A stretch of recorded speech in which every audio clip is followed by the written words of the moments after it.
Welcome to In the Workshop.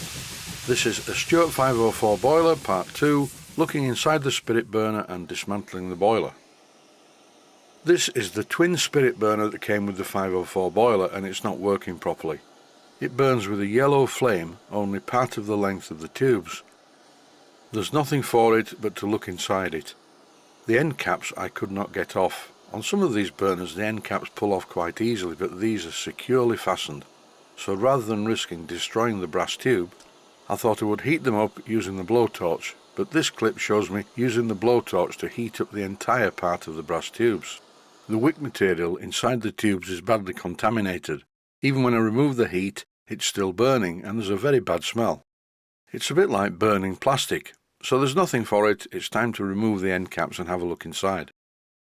I've focused the attention of the burner on the two cast iron parts at the end of the tubes, and once I get them to a red heat, they come off quite easily, with the help of a large pair of pliers. That's one done. Now it's time to do the other one.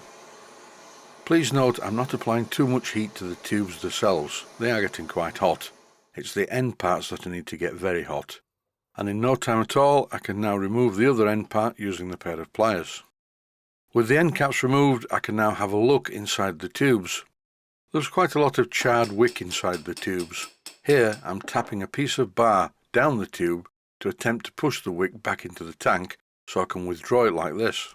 Surprisingly though, I really did have to engage more brain cells than usual. The only way I could get this wick material out of the tank was to pull it out one or two strands at a time. If I tried to pull the entire mass out of there, it just wouldn't go. I even clamped it in the vise, not the tank, the wick material, but I couldn't pull it through. This job took ages. I lost the will to live on several occasions. Have a close look at the wick material inside. It's braided most of the way down, but the bit in the tank has been unravelled. I'm going to attempt to fit a new wick, but this one won't work, but it will give me some idea of how to do it. I bought this wick material a while back, and it's cotton covered glass fibre strands. It's quite good stuff for what it was intended for. Spirit burner wick material for very small steam toys. The problem that I have is I don't have enough of this stuff, so I'm only going to be able to use one thickness of this down the tubes, and it's not enough. Usually when I make videos I know something about what I'm doing, but to be perfectly honest, with this job I really don't have a clue. I'm busking this, and by a simple process of repetition and trial and error I should be able to find out how to make this burner work successfully.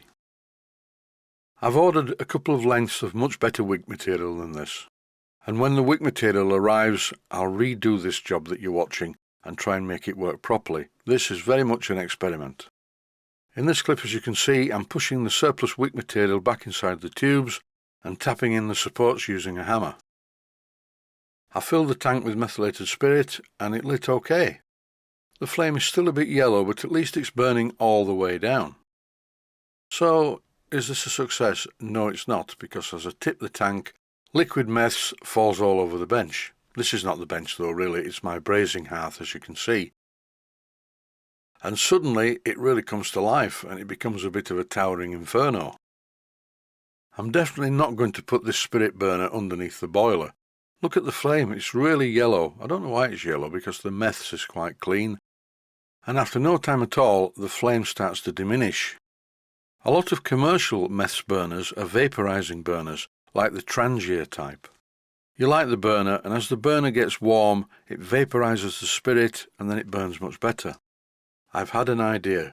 What if I fill the tank with strips of cotton cloth, and then push the cotton cloth down inside the tank towards the front, so the meths will soak into the cloth instead of flooding down the tubes. I relit the burner, and it was a little bit more controlled, still a bit of yellow flame, but the control was much better. But then as all the surplus methylated spirit left in the tubes had evaporated, the burner started burning sensibly. But I think the main problem is the wick material that I used inside the tubes is too small, so I await the arrival in the post of some better stuff. It's time now to dismantle the boiler. There are one or two things that I'm not happy about. In this clip I'm illustrating that you can use Brasso to polish these boilers up. That is, if you're confident that your lifespan is going to be long enough. Personally, I much prefer my polishing spindle. So it's time to dismantle the boiler, taking off all the fittings, starting with the steam tap, then the safety valve, followed by the removal of the backhead fittings. I think I'm going to put this water gauge in my box of old water gauges because it's not good really. It's been fitted upside down, and the part of the water gauge that goes into the bush is not right.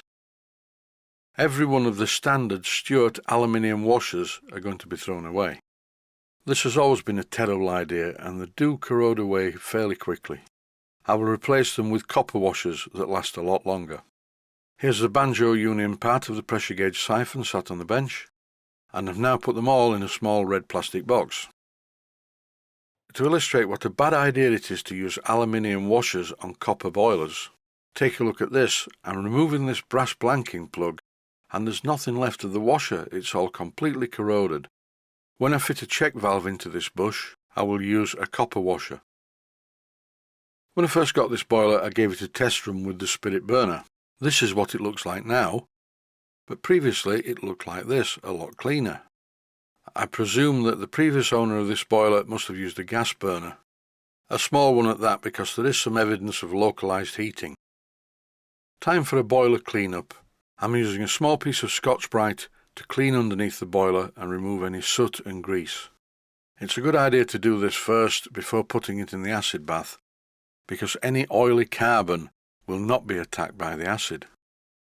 All I need to do to start with is to give it a good rub with a piece of Scotch-Brite and then wipe off the residue using a piece of cloth.